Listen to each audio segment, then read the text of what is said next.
Hello दोस्तों, कैसे हो आप सब। आई होप आप सभी अच्छे होंगे। दोस्तों, जैसा कि आप सभी को पता है कि आरआरबी ग्रुप डी के एग्जाम अभी चल रहे हैं, तो इसी के आधार पर मैं मैथ्स के पेपर का सोल्यूशन करवाने वाला हूं जो 8 जनवरी की फर्स्ट शिफ्ट में पूछा गया है। ठीक है दोस्तों, यदि आप इन क्वेश्चनों को सोल्व कर लेते हो दोस्तों, तो आप एग्जाम में अच्छा स्कोर करके आओगे। ठीक है दोस्तों, आपको क्या करना है, वीडियो को पॉज करना है, सारे क्वेश्चनों को खुद से सोल्व करना है। ठीक है दोस्तों, और ये क्वेश्चन जो है एग्जाम में पूछे गए हैं दोस्तों, इस टाइप के क्वेश्चन पूछे जा रहे हैं और पूछे भी जाएंगे, है ना। तो आपको क्या करना है, वीडियो को पूरा देखना, तभी आपको समझ में आएगा पूरा, है ना।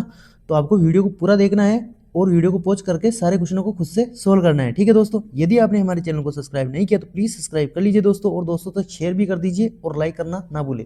चलिए शुरू करते हैं। पहला क्वेश्चन है दोस्तों जो पूछा गया है, किसी धनराशि को 3 दोस्तों में ए बी सी के बीच 5, 3 और 4 के अनुपात में बांटना है।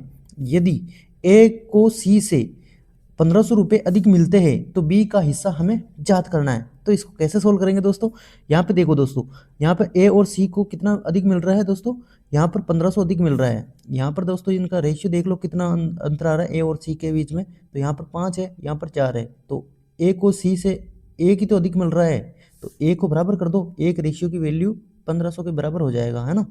तो यहाँ से एक रेशियो की वैल्यू आ चुकी 1500, तो हमें तो बी का अनुपात याद करना, बी का हिस्सा। तो बी का अनुपात क्या है, यहाँ पे 3 है, तो 3 से गुणा कर देंगे तो कितना आ जाएगा, तो 15 तिया 45, है ना। 15 तिया 45 यानी 4500 रुपये है जो वो बी को प्राप्त होंगे, है ना। तो यही पूछा गया था दोस्तों, इसका राइट आंसर हो जाएगा।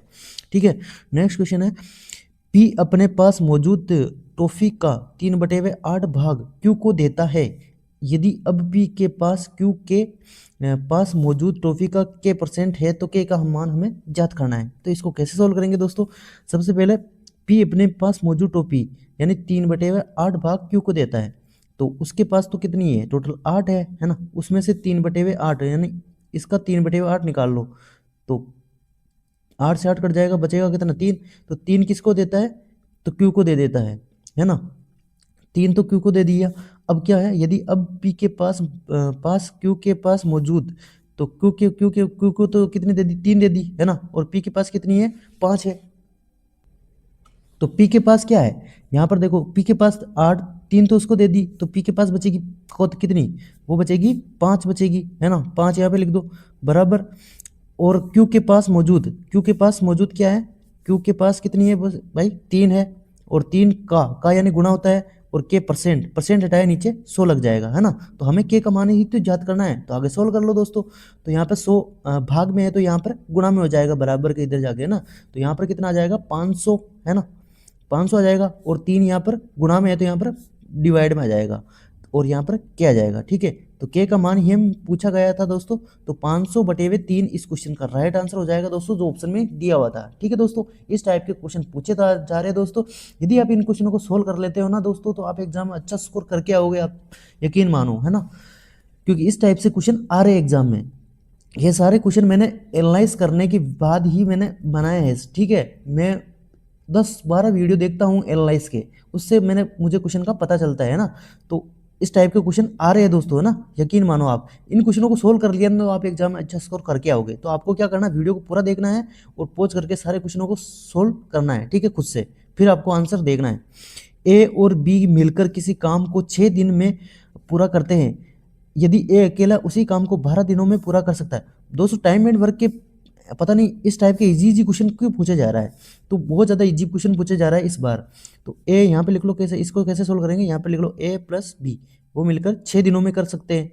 और ए अकेला उसी काम को 12 दिनों में कर सकता है पूरा, तो बी अकेला उसी काम का, तो यहाँ पे पहले टोटल इनका एलसीएम ले लो, है ना, टोटल वर्क निकाल लो, तो वो एलसीएम होता है। तो यहाँ पर 12 आ जाएगा एलसीएम, 6 से इसमें भाग दे दूंगा तो 6 दूनी 12 होता है, और 12 का 12 में भाग दिया तो एक बार जाएगा। ठीक है, अब क्या पूछ रहा है, यहाँ पर ए की एफिशिएंसी आ चुकी है 1, तो दोनों की मिलकर 2 है ना। तो यहाँ पर ए की 1 है तो बी की भी 1 होगी। बी अकेला उसी काम का 1/4, तो यहाँ पर लिख लो टोटल काम कितना है 12, और उस काम का कितना 1/4 भाग कितने दिनों में करेंगे, तो बी की एफिशिएंसी है 1, 1 से भाग दे देंगे, तो इसको आगे काट लो दोस्तों, तो बी कर लेगा 4 तिया जाएगा ना, 4 तिया 12, तो यहाँ पर कितना आ जाएगा दोस्तों 3 दिन, यानी 3 दिन में वो काम कर लेगा। ठीक है, तो इस टाइप के क्वेश्चन पूछे जा रहे हैं दोस्तों, तो इसको ऐसे ही सोल्व करना था, है ना। तो यही इस क्वेश्चन का राइट आंसर हो जाएगा दोस्तों, जो ऑप्शन में दिया हुआ था। नेक्स्ट क्वेश्चन था दोस्तों, राम ने वार्षिक रूप से संयोजित यानी चक्रवृद्धि ब्याज होने पर दी हुई राशि है ना, वार्षिक रूप से संयोजित ऐसी इस टाइप से क्वेश्चन दिया हुआ था, यानी उसका चक्रवृद्धि ब्याज याद करना था। होने वाली कोई राशि है जो 10% वार्षिक ब्याज दर पर 1800 रुपये जमा किए तो 2 वर्ष बाद राम को कुल कितनी राशि प्राप्त होगी, है ना दोस्तों। तो इसका हमें क्या याद करना है, चक्रवृद्धि मिश्रधन याद करना है चक्रवृद्धि ब्याज के रूप से, है ना। तो 10% वार्षिक ब्याज की दर दे रखी है ना, और 2 साल के लिए है, 2 वर्ष का टाइम दे रखा है ना। तो यहाँ पर लिखो दोस्तों 10% होता है ना दोस्तों, इसको कैसे लिखते हैं 10/100 यानी 1/10, है ना, 1/10। तो 10 में 1 की वृद्धि, तो 10, और यहाँ पर मिश्रधन आ जाता है 11, ठीक है। ये 2 साल के लिए ना, तो यहाँ पर 2 बार कर लो, तो यहाँ पर आ जाएगा 11।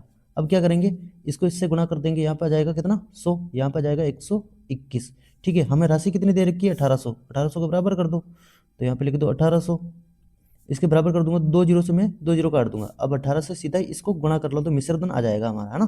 तो 18 से गुणा कर लो दोस्तों, तो 18 एक कम 18, 18 का कितना आएगा 8, हासिल का कितना चला जाएगा 1, और 18 दूना कितना होता है 36, 36 रे 37, तो यहाँ पे लिख लो 37 का 7 लिख लो, 3 हासिल, फिर 18 कम 18, 18 और 3 कितना हो जाता है 21 हो जाता है ना 21, तो 2178 इस क्वेश्चन का राइट आंसर हो जाएगा दोस्तों, जो ऑप्शन में दिया हुआ था, ठीक है।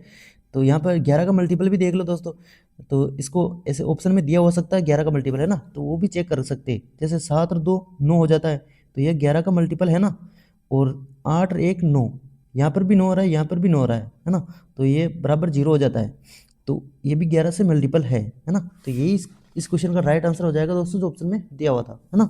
नेक्स्ट क्वेश्चन है दोस्तों सिंप्लीफिकेशन के हर शिफ्ट में 3 क्वेश्चन पूछे जा रहे हैं, है ना, सिंपल ये है, तो ये आपके नंबर पक्के हो जाएंगे, यही समझो।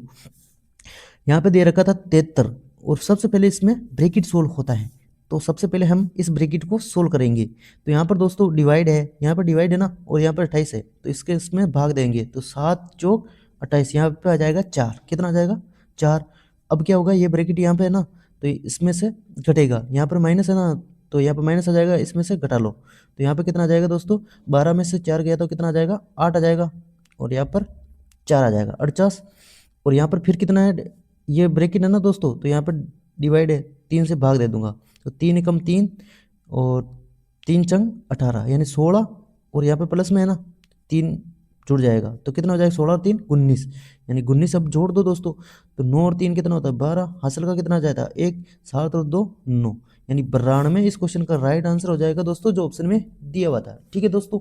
इसको ऐसे ही सोल्व करना था, ठीक है। नेक्स्ट क्वेश्चन है जो पूछा गया है,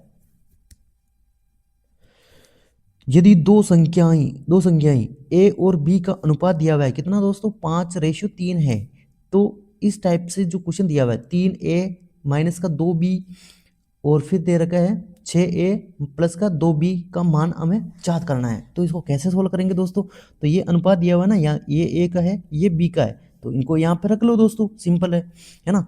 तो यहाँ पे रख लो दोस्तों, यहाँ पर a का अनुपात क्या दिया हुआ है, a का मान तो 5 है, तो 5 × 3, यहाँ पर 5 × 3 कर लिख दो, फिर क्या करूँगा यहाँ पर माइनस लगा दूंगा, फिर b का मान रखूँगा 2 × 3, कितना 2 × 3 है ना, b का मान कितना है 3 है ना, 3 से गुणा कर दूंगा, फिर अनुपात यहाँ पर लिख दो दोस्तों 6 × 5 कितना हो जाएगा, यहाँ पर 30 हो जाएगा, है ना, प्लस, और यहाँ पर दो b के मान कितना है 3 है ना, 3 दूना 6 हो जाएगा, है ना।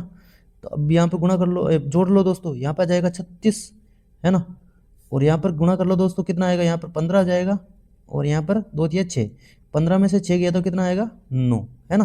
तो अब इसको सिंपल कर लो दोस्तों, 9 से काटूंगा 9 चौक 36, यानी 1:4, है ना, 1:4 इसका आंसर आ जाएगा दोस्तों, इसका मान आ जाएगा ए और बी का अनुपात जो पूछा गया था, हाई एंड लोएस्ट सबसे पहले 9 से इसको काटो, 9 चौका 36 यानी 1:4, यानी इसका आंसर आ जाएगा दोस्तों, यही ऑप्शन में दिया हुआ